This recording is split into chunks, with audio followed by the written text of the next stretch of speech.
This video is sponsored by Endel. I don't know if you guys are like me, but more often than not, I have a hard time focusing on very important tasks, especially working from home 24/7, and I'm always seeking out ways to get some mental clarity in order to stay productive without distractions. That's where Endel comes in. Endel is a soundscapes app backed by neuroscience, which provides real-time personalized soundscapes that allow you to relax, focus, and sleep in a way that perhaps your go-to soundtrack isn't able to do. It is AI-powered, so it adapts and reacts to personal inputs like the weather, location, and heart rate. Features like focus will boost productivity by helping you focus for longer periods of time, and yes, this is one of my favorites. What's extra cool about these soundscapes is that you can even reframe them if you're not loving that particular sound, so you can find the sound that fits best for you. They also have timed scenarios like chill, read, nap, create, commute, and more that set the mood for you with a timer, so you can relax and focus with the best ambiance. So if you need to increase your focus, need help falling asleep, or if you're struggling to relax, the first 100 people who download Endel using the link in my description will get a free week of audio experiences. I have no idea how I found myself here again. Hello, recording friends, welcome back to my channel, or welcome if you're new. Hello, hi. My name is Very Ashamed Mel because I should not have done this, and yet my logic has brought me here. Let me tell you how bad my logic is. In fact, I told myself after I moved I wouldn't buy any more books because I've got more than enough. Lord knows I've got more than enough. And what did I do? I bought more books. And so somewhere between me moving and me moving, something happened. And I know what that something is. I just don't want to name it. But I have acquired over 40 books.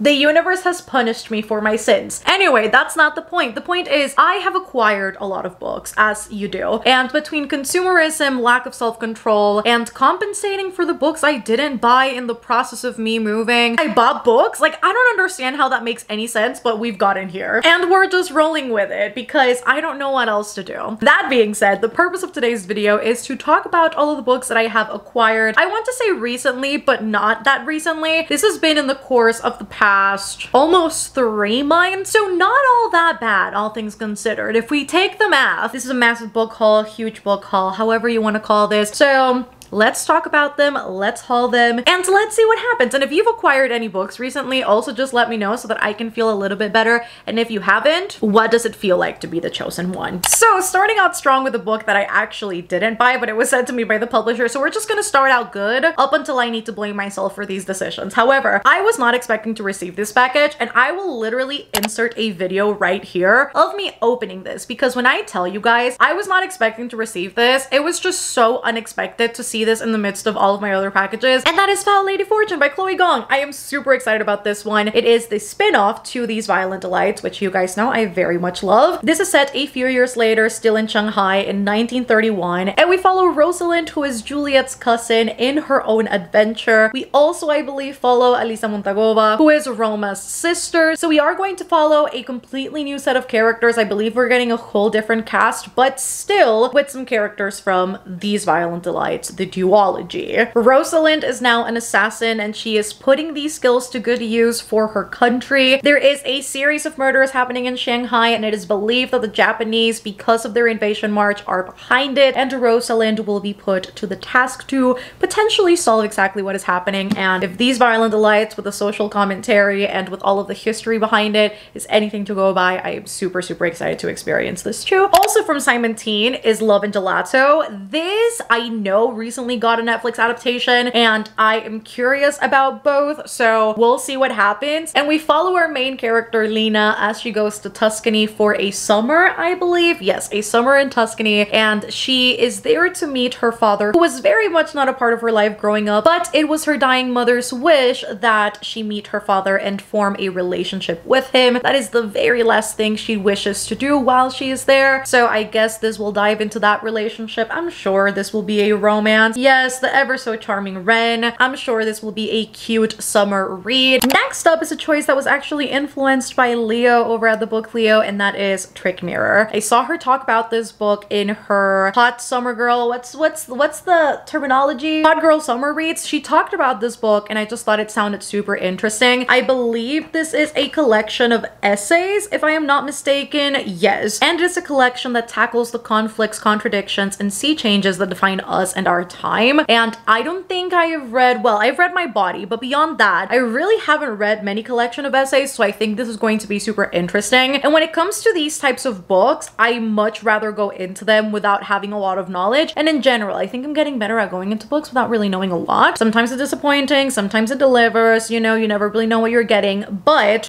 I am super intrigued about this. The cover is also really pretty. I like the concept of having it be the same thing upside down. I don't know, I think it's super cool. Listen, I am a sucker for the single parent trope. Don't ask me about it, I just listen. It's a thing, I love it, I love to read about it. Wattpad taught me the greatness of this trope back when I read fan fiction. I mean, I still do read fan fiction on occasion. Back when I was like strongly reading it, that was one of my favorite tropes to read. It was done so well. And I heard that this book was single parent trope, so I had to get it. That is All Roads Lead Here by Mariana Zapata. I've only read one Mariana Zapata before, and it is From Look Up With Love. Absolutely loved it. And so I am intrigued to see what I'm going to think about this, because I know Mariana Zapata is apparently the queen of slow burn, and if From Look Up With Love is anything to go by, that is very much true. And as you can tell, book is very long, so I'm sure we're gonna get some really great development into this relationship. I also feel with a kid in the midst of the relationship, you kind of have to win over the kid before you win over the love interest, so I think it lends itself for a lot of contemporaneous elements beyond the romance, which I am very much into. I'm excited. And I don't know why the synopsis for this book is straight up giving me Safe Haven vibes, and I love that movie with like Julianne Hough and what's his face? Josh Duhamel. It's giving those vibes of the main character needs to go to this town, not necessarily escaping something, but wishing to remake her life, and in the midst of that she meets a just hunky sexy man. Now, one of my goals for this year, one of my personal goals I should say, is watch all of the Studio Ghibli films. Well, not all of them, but I feel the most famous titles like Princess Mononoke, I've already watched Howl's Moving Castle, Kiki's Delivery Service, etc, etc. And because of that, I thought it would also be cool to get Kiki's Delivery Service. I know this is a lot of people's favorites, never read it, so I'm super excited to read this and experience this and see just all of the wholesomeness of Kiki, because I know she is a half witch. She is 13 years old, and she is currently seeking the witch's tradition, which is to find a new home to reside in for the next year. That's all I know. That's all I want to know. Another book that I'm so thankful and excited to own is Pages & Co. The Book Smugglers. This is book number 4, another middle grade Pages & Co. series. You guys know how much I love Pages & Co. by Anna James. And story time, very, very small. Last year, Gav from How to Train Your Gavin, my lovely, fantastic friend Gav, he literally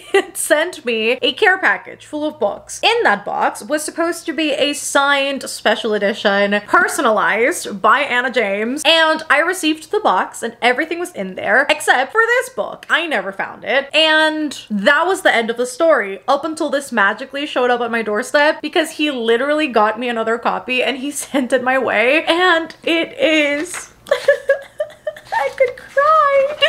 It's signed and personalized. For Mel, I love your channel. Thank you for the support, Anna James. I don't know if these copies in particular are like exclusive to Waterstones or if every hardcover looks like this, but you've got this, and then are you ready? Look at the naked hardback. It is literally so stinking cute. I love these, but it just explores the idea, you know, as a kid, when you want to insert yourself into books to meet your favorite characters, it literally explores the idea of what happens if magic powers existed that allowed you to do that and meet your favorite characters, and those characters aiding you in figuring out how your mother disappeared and where she is right now. It's so good. Another middle grade, because we've got a bunch of everything, Midsummer's Mayhem. And so we follow an 11-year-old named Mimi, and she is from an Indian American family. She feels like she is very invisible in her household. She feels like she does not amount to perhaps what her parents or the people around her would like to. And so in order to prove herself, she decides to enter a baking competition, except that when she does so, her father loses his sense of taste, and in a bout of bravery, inquisition, all of the above, I'm not quite sure, she goes into the woods for something, and something ensues. Oh, okay, I didn't know that part. That's actually super cool. Apparently she meets a boy in the woods and they start discovering exotic ingredients to put into the food, and then people start acting strangely and she thinks that those ingredients might be behind it. I saw people talking about this book a while back and I feel everybody was reading this. I can't remember, it might have been for Bookopoly. I feel like that was around the time where I saw a lot of people read this. I know it was during sprints. I just can't remember what the occasion was. was, but I don't sprint very often, so it must have been that. But Nothing But Black and Teeth, super short novella. This is a haunted house tale inspired by Japanese folklore, or steeped in it, full of it, and that makes me very excited. If we know anything about some of the American remakes of horror films, is that the Japanese equivalent, which are the originals, are 10 times more terrifying, and I cannot tell you how scared I was that shit was gonna happen to me in real life. Like, I genuinely thought that by watching the movie I was going to like invoke that shit into my household. It was bad. Also, I'm Latina, so I feel like my mom just kind of installed that belief too of like, don't open the doors to the other side, and it was just a whole thing. But I'm excited to read this and see what is up with the book. Parachutes by Kelly Yang. I have been wanting to buy this book for such a long time, and then it was super pricey on every website that I would go to. It was literally $20. It's, I think, is this YA? Epic Reads. Epic Reads is HarperCollins YA branch. It was so expensive for a YA book, and I was like, what's happening? And so I just waited and waited and waited, and then I just took the plunge and I bought it because I have been hearing incredible things about this. One of my patrons, Hanani, shout out to you. I know she loved this book as well, so it was just the final plunge into finally getting this when I saw that the price had dropped. And I also own One Middle Grade by Kelly Yang, front desk, so I'm very excited to read both. We basically follow these kids who are branded parachutes, kids that are shipped out from Asia by their very wealthy parents into the United States so that they can stay in these private homes and they can study in the States. So it sort of follows the exchange student trope. If that's a trope, I think it is. I would consider it to be so. And we follow Claire, who very unexpectedly is shipped out by her parents to California. She had a very wealthy, top-notch life in Shanghai, and once she gets there, she feels very sort of out of place, but she is also very excited for the freedom that she is about to get for the very first time in her life. That sounds super exciting. A book that I've heard nothing but great things about is 7 Days in June by Tia Williams. Now, this is one of those purchases that I was just browsing through Pango, and then I saw it, and then I got it, as you naturally do when you see a book that is not its full price and you just kind of take the plunge, kind of like that. And I know we follow a single mom, Ava, who is an erotica writer, and her counterpart, Shane, who is also a writer, and they unexpectedly meet at this literary event. And what the people don't know, despite sparks flying and this being a whole event, is that when they were teenagers, they also had a bout of passion, and they basically spent a whole week together to fall in love, apparently. And it'll explore all of that, and it'll unearth trauma that they've had in the past. And I've just heard that it's a really, really great book, and so I'm excited to experience this. I've also heard that the audiobook is really great, so I'll definitely get a hold of that. But overall, super exciting that I finally have this in my hands. Okay, so quickly going to show you this because I've already read this book and talked about it more than enough in my latest 48-hour readathon vlog. That is The Atlas 6 by Olivia Blake, once more perused on Zapango Books. And I was just in search of the special edition, the Fairy Loot Adult Edition, and I landed there and I got it, and there are no regrets because I rated it 5 stars. And I much more like this edition versus the standard one that's published by Tor. It's got these really nice sprayed edges. Well, sprayed stenciled edges, and then we have got some end paper with the characters. We've got Nico, Reina, and Libby in the front, and then in the back, Tristan, Parissa, and Callum at the back, and they all look stunning. I love the revamped illustrations. They just kicked it up a notch, and they all look extra hot, even though they were already all hot in the original self-published illustrations. And then we've got this nice foiling on the hardcover. And I don't know if this is a digital signature or if it's hand signed, but it also has Olivia Blake's signature in whatever format it is in. I very much appreciate it. Velvet Was the Night. I've been thinking about whether or not I was interested in reading this book, but I don't know. Mexican Gothic has stuck with me so much after I've read it, and I literally constantly think about that book. So I was like, I need to experience more Silvia Moreno Garcia. I already have Gods of Jade and Shadow, so I just need to go ahead and read that and get off my ass. But I remember that book of the month had Velvet Was the Night, and so I just thought it would be great. But I definitely have to get the Daughter of Dr. Morio because it looks so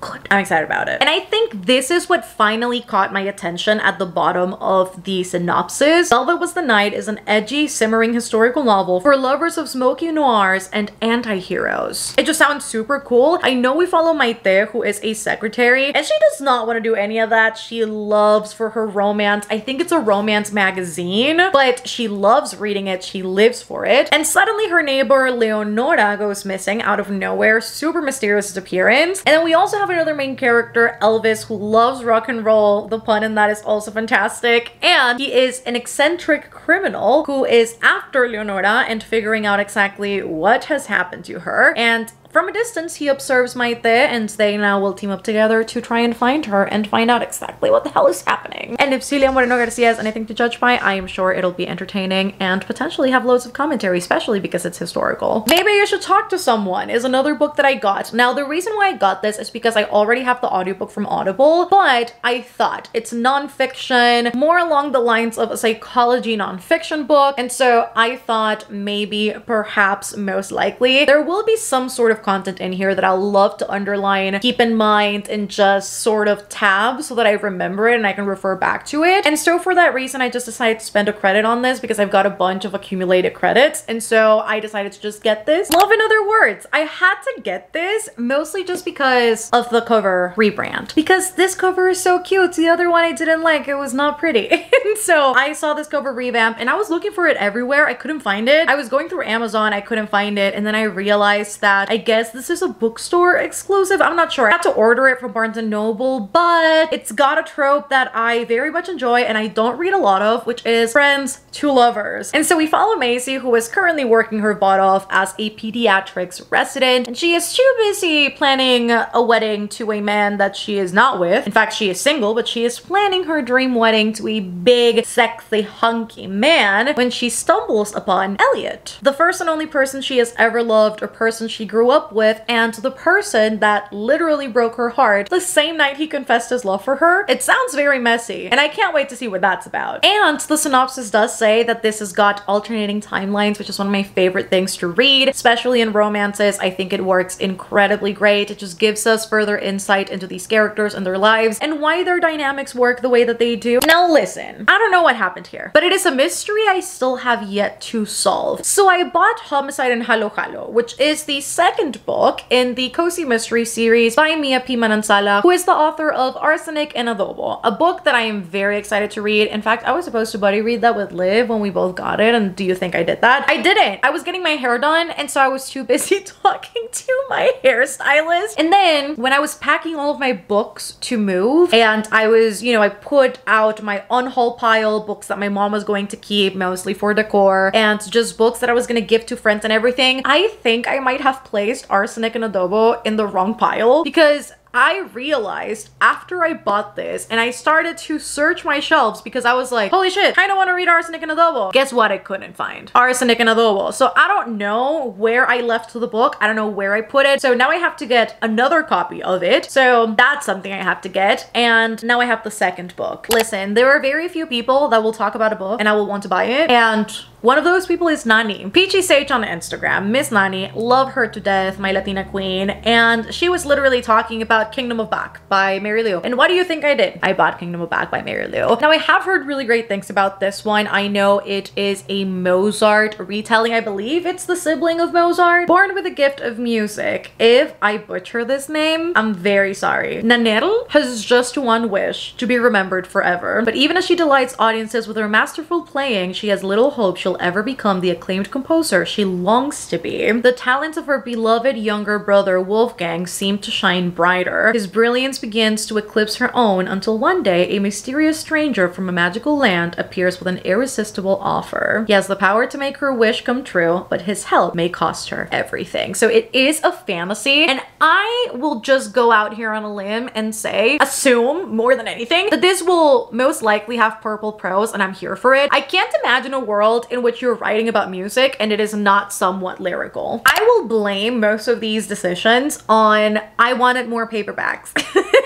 I can't, what book was I reading? I was reading a book and I was reading it on paperback and I was just like, wow, reading a paperback is so superior than reading a hardback, even though almost my entire collection is hardbacks. And I just justified all this by saying, I want more paperbacks. Is that a bad thing to say? It probably is. The Two Lives of Lydia Bird by Josie Silver. I'm intrigued about this. I've heard about this book before. I've heard really good things about this book too. And also, I don't own enough romances, and these are just, quite honestly, in my opinion, the perfect book to read before going to bed, because it's just, most of the time it's lighthearted, it's easy to read, and we've got alternating timelines in this book because we follow Lydia Bird, the main character, as she struggles between two lives, two loves, and two everythings, essentially. She is at the brink of getting married to the love of her life named Freddie, and then he dies in a very tragic accident, and with the help of her family and friends, she is able to move to a healthier space where she is opening herself up to love once more, and suddenly she is thrust into the past where she could potentially get a second chance at being with Freddie, and she needs to make the ultimate decision as to what to do and where to go. And I feel like this could make me cry, and I feel like it could be really good, so let's hope that it's both. A purchase that's definitely influenced by Sabine over at Sabine's Book Nook, because I've heard her talk about this book so freaking much and I just had to give in. So I got it, The Female of the Species by Mindy McGinnis. This name sounds so familiar that I feel at one point I must have checked something out from Prime Reading from Mindy McGinnis. I'll have to look into that. And we follow Alex Kraft, who knows how to kill very well. She doesn't really feel bad about it, and in fact 3 years in the past her very best friend was murdered and nobody was held accountable by that murder, and she decides to do what she claims she does best, that is to hunt the killer and make him pay. And this says that the author artfully crafts 3 alternating perspectives into a dark and riveting exploration of what it means to be the female of the species. And the tagline also says, the female of the species is more deadly than the male. I don't know if that's like a blurb from somebody or if that's like an excerpt from the book, but Sabine better not lead me astray. I had to get A Song of Raisin and Ruin. Now listen, I've been wanting to read this book for such a long time, but again, I make terrible decisions and I don't buy the books I want to read sometimes, and then I do buy them and then I don't read them for a while, and so it's just a whole thing. If anything, I am the queen of terrible decisions when it comes to book purchases and reading or not reading books. That's just what I do. And I think I've talked about this book before. I can't remember exactly in what video I talked about this, but I know I've talked about this in a video. And so we follow our main character Malik, and the Solstacia Festival is the perfect escape for him. He wants to leave his war-stricken home and start anew somewhere else where the baggage won't chase him. However, one vengeful spirit kind of ruins his plan and literally abducts his sister Nadia as payment into this new city, and so he will strike a deadly deal, which is for this vengeful spirit to give his sister back in exchange for killing Karina, who is the crown princess of Zeran. It sounds so good. Vengeful spirits, abductions,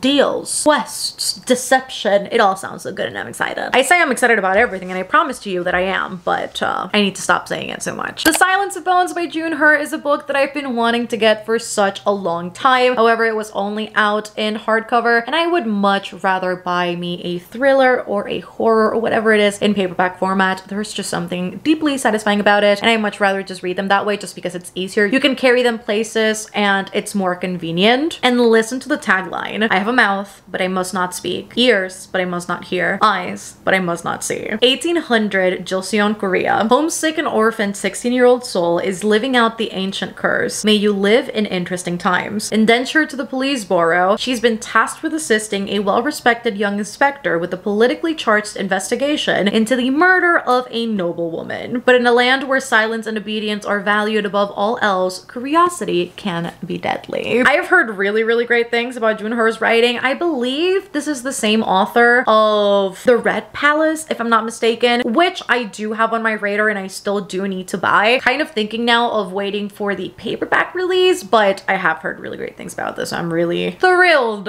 to read this one. I was trying not to use the word excited, even though I've kind of used it just now, but I am thrilled. I am looking forward. I am anticipating. I am ecstatic. I had never heard of this book before, but then I saw the synopsis and I got it. The Royals Next Door. Has anybody heard of this book? I feel like I've never seen anybody hold this book up, nobody talk about it, and it was just one of those things where it just felt really nice for a change to buy a book I've never heard of, because I feel now it's so strange, at least for me to do so, that it just felt very nice. It just felt quite good. We have our main main character, Piper. She is an elementary school teacher and she is an anonymous podcaster by night. And suddenly, her whole summer is upended when a royal household moves in next door. Literally a prince and a princess and their very handsome bodyguard. Does anybody else love the bodyguard trope? Because I certainly do. And not only that, but the bodyguard decides that she is a security threat and it just kind of goes from there. I know nothing else. I don't know what I'm about to read when I do get to this, but it sounds super cool, so I'm really pumped. I Am Not Your Perfect Mexican Daughter is another one that I got. I have been seeing this book all around, but I've never bought it, but it's always been on my radar, and so I just decided to bite the bullet and to get it. A lot of these books have been books that I've seen for like the past 2 years since I've joined booktube, and I've just been telling myself to not spend money, and I decide to spend money at the worst time possible. How does that make any sense? This says, perfect Mexican daughters do not go away to college. They do not move out of their parents' house after high school graduation. Perfect Mexican daughters never abandon their family. But Julia is not your perfect Mexican daughter. That was her sister Olga's role. Then a tragic accident leaves Olga dead and Julia reassembling the shattered pieces of her family. How can Julia even attempt to live up to a seemingly impossible ideal? And if we know anything from any marginalized community, because I feel like it's a thread in every single one of them, particularly myself as a Latina, not Mexican, but Panamanian, I know I grew up with incredibly high, just great expectations. And it was always very hard to be held to this impossibly high standard where either everything was excellence or everything was mediocre. And so it was a tough thing to grow up in. You know, you feel like you do your best and then your best is not enough. So let me just tell you, therapy is very much needed for all of those things because the feelings of inadequacy that develop in your adult years is absolutely terrible. And so I've been intrigued by this book because of that reason, and I just hope that it explores it in a way that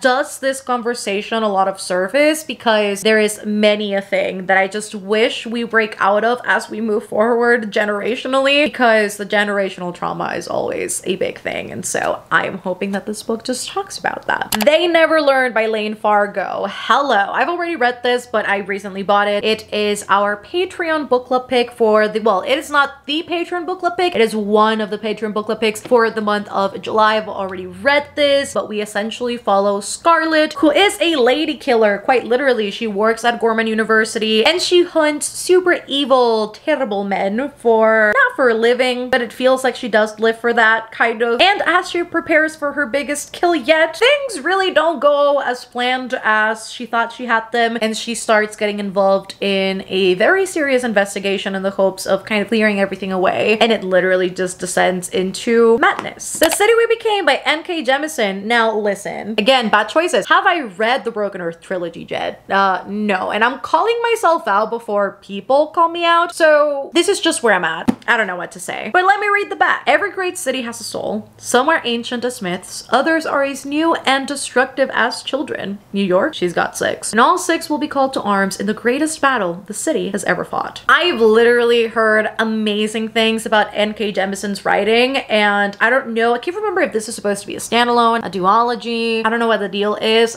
but however, can you tell what I'm about to say? It sounds good. Before the Coffee Gets Cold is one that I finally managed to get my hands on. Now this one I'm actually super pumped about because every time I've tried to buy this, it's just unavailable. I don't know why. Maybe it's because it's translated fiction, but I was having a really hard time trying to buy this book. It is centered around a cafe that has been around for 100 years, serving very carefully brewed coffee to its customers. And this coffee, I don't know if it's the coffee or if it's the coffee shop or what the deal is, but all I know is that it allows its customers to travel back in time. And look at the foiling. Another translated fiction is Tokyo Ueno Station, and this one also sounds super, super cool. It's literally tiny and the cover is so pretty. And we follow Kazu, who has unfortunately died, and his life was always riddled by bad luck and tragedy, and now in the afterlife he gets to hunt Tokyo Ueno Station. And it also seems like his life was intrinsically connected to that of the Japanese imperial family at the time where he was born and died. It just sounds so fascinating, and I'm wondering what, you know, every everything that it'll explore and talk about in such a short amount of pages. More killer ladies. I've heard really great things about My Lovely Wife, and in fact, I checked this out from Libby a few months ago because Liv said, like, girl, you need to read this. And did I read it? No, even though I checked it out. So now I have my own copy, and I love the paperback. Look at that spine. Look at the killer lady on the neck. Dexter meets Mr. and Mrs. Smith. I love Mr. and Mrs. Smith. In this wildly compulsive debut thriller about a couple whose 15-year marriage has finally gotten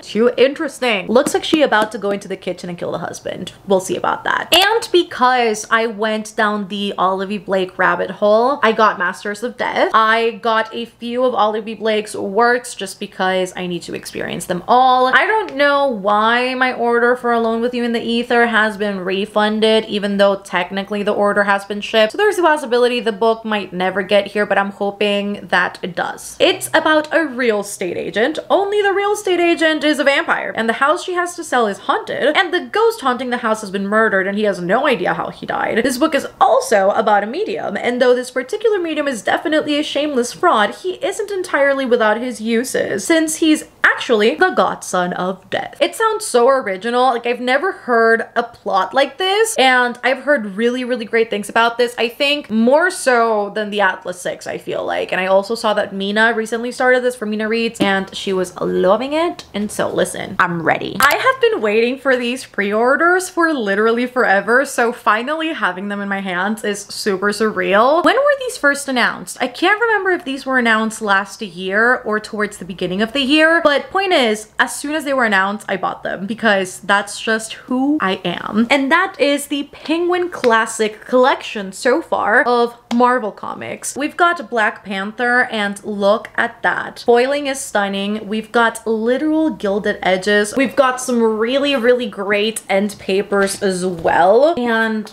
oh, it's just such a stunning moment. Everything is printed obviously in full color. We've also got Captain America, all blue. We've got the gilded edges. Again, we've got, oh, look at the red skull.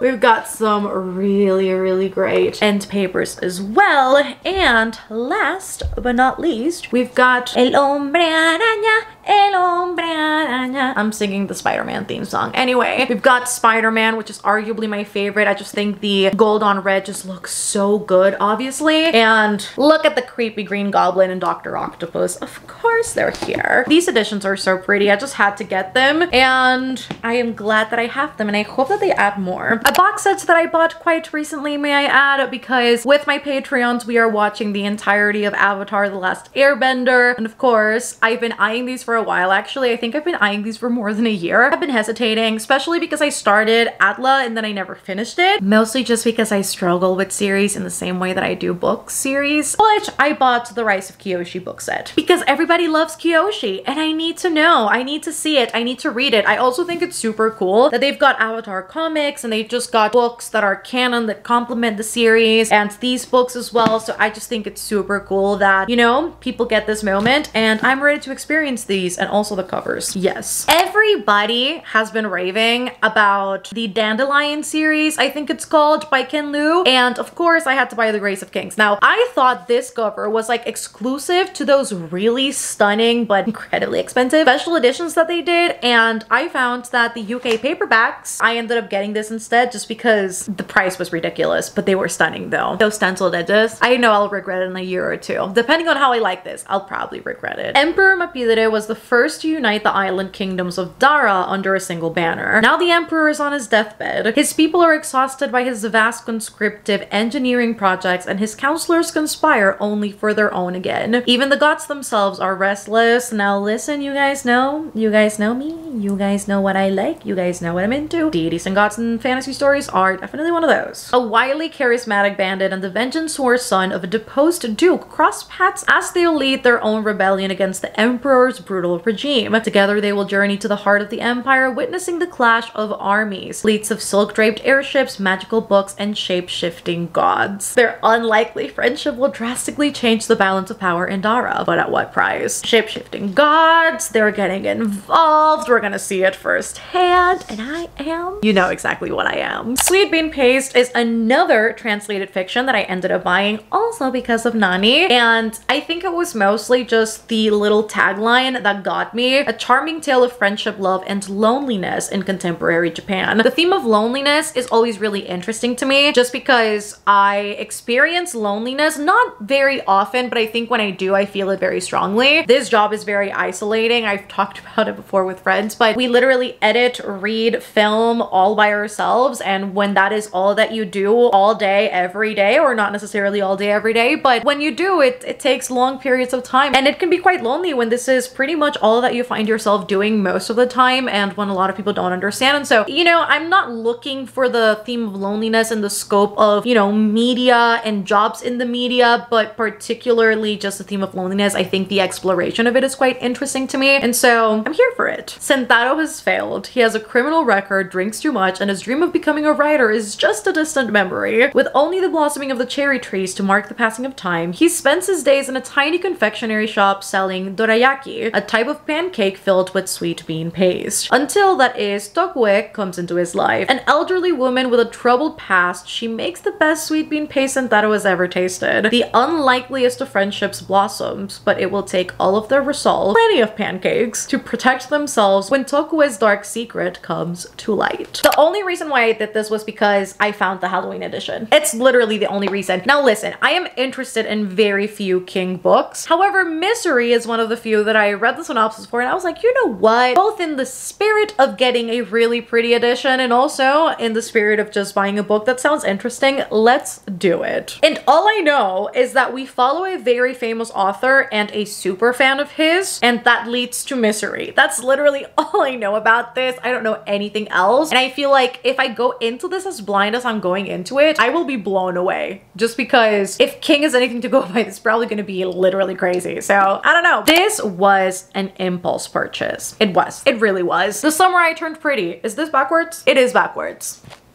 The Summer I Turned Pretty trilogy, it's still backwards. The Summer I Turned Pretty trilogy by Jenny Han.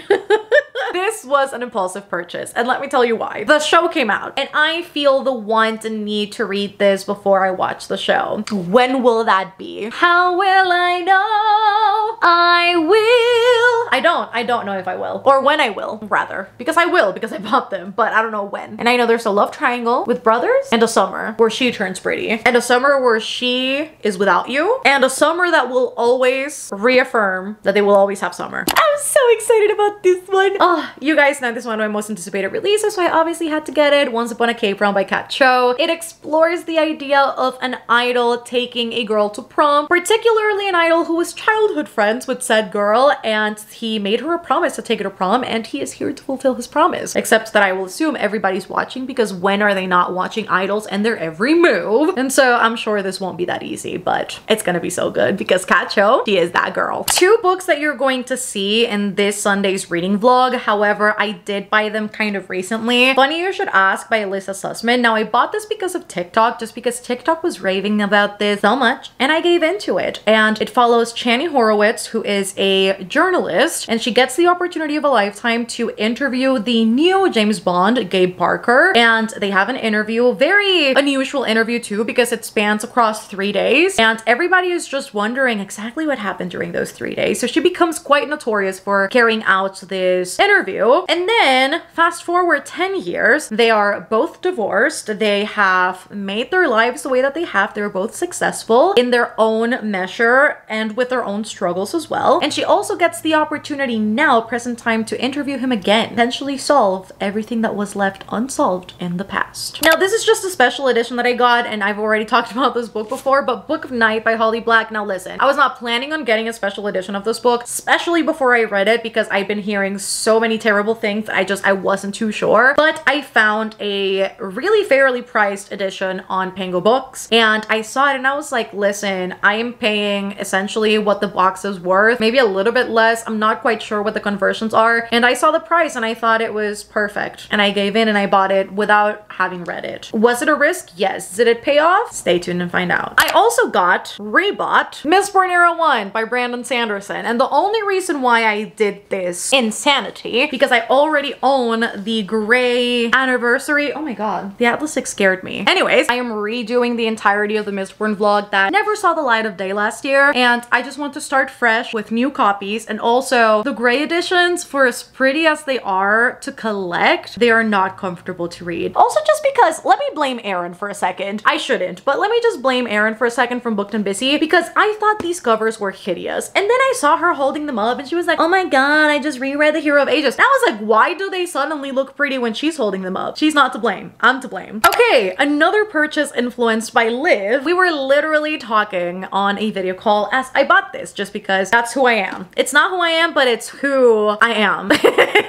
Sometimes. Anyway, point is, I bought Delilah Green Doesn't Care. Now, again, I've talked about this before. I said it in the same video. I love the single parent trope so much, and I've never actually read that in the scope of a sapphic romance. And so I think it's gonna be super cool to see that in that realm, because I don't think I've ever seen that, at least not in literary format, with queer couples. And so it's gonna be super cool. And so we have our main character, Delilah Green, who loves her life in New York. Her entire life is there, and she desires no bit of going back to her small town, where I guess she is from. And then her estranged stepsister calls her up and says, hey girlie, I want you to photograph my wedding. Hello. And she goes there for the check more than anything. And there, I believe she meets the maid of honor or one of the bridesmaids or one of Astrid's friends. And it goes from there. And I can't wait. It sounds so good. More Olivia Blake. And I love the cover for this. Le Petit Mort. My French is terrible. Hi. However, I saw the cover for this and I said, give it to me. Somebody posted about this on Instagram and I was like, she has more books. And I should have known. I should have known that she's got like a million books out, to be quite honest. Come and see what the new moon brings you in the secret world of undead New Orleans. After the death of her estranged grandmother, Marisa Marrero finds herself bequeathed a surprising inheritance, a house in the New Orleans French Quarter, left to Marisa with a variety of bizarre conditions attached. Among the surprising consequences of Marisa's acceptance is a friendship with a man called Jack Saint Germain, an alleged alchemist who may or may not be hiding a questionable history, and a series of encounters with Elizabeth Clavier, a notorious vampire rumored to hunt mortals for sport. Give me more Olivia Blake, I will gladly take it. And she also has a graphic novel out. I had no idea, and I bought it because it is in collaboration, or I guess she writes it and then the illustrator is Lito Chimura. I don't know if I pronounced that correctly. I am sorry if I didn't, but that is the same illustrator that Olivia commissions for everything. So I thought it was super cool that they had a graphic novel together, and it is super short. I think there's 2 volumes, I'm pretty sure. I don't know if there's only going to be 2 or what's the deal with that, but they told her she was perfect, but they never told her why. A young woman comes of age in a troublesome political climate and receives an offer to join a mysterious group that claims she has everything they're looking for. After a series of unexplained tests, she quickly realizes she'll have to find her place in her new world, only it might be somewhere she hadn't expected. And that's it for today, friends. That is today's book haul. I don't even want to count them. So I hope that you guys enjoyed this one. If you did, give it a massive thumbs up down below. And again, let me know, have you gotten any books recently? If you have, do let a girl know. And if you've read any of these, which I feel like the chances are high that you've read some of them because there are so many. But yes, let me know down in the comments. If you have not subscribed, I don't know what you're waiting for. Didn't you see how cool we are? How cool I am? That sounds so narcissistic, and that is so far away from what I can't. I said that and I hated that. I don't think I'm cool, but if you think I'm cool, so yes, subscribe if you haven't already. If not, you're missing out, or maybe not. Who am I to judge that? So there's that. And also, if you want to support me further and support the channel further, I do have a Patreon. It is always linked down below alongside all of my social medias. You know where to find me. And again, thank you so much to Endel for sponsoring today's video. Don't forget that you can check them out over at the link at the top of the description. For the first 100 people to click that link, you will get a free week of audio experiences. And yeah, I love you all so much, and I shall see you on the next one. Bye!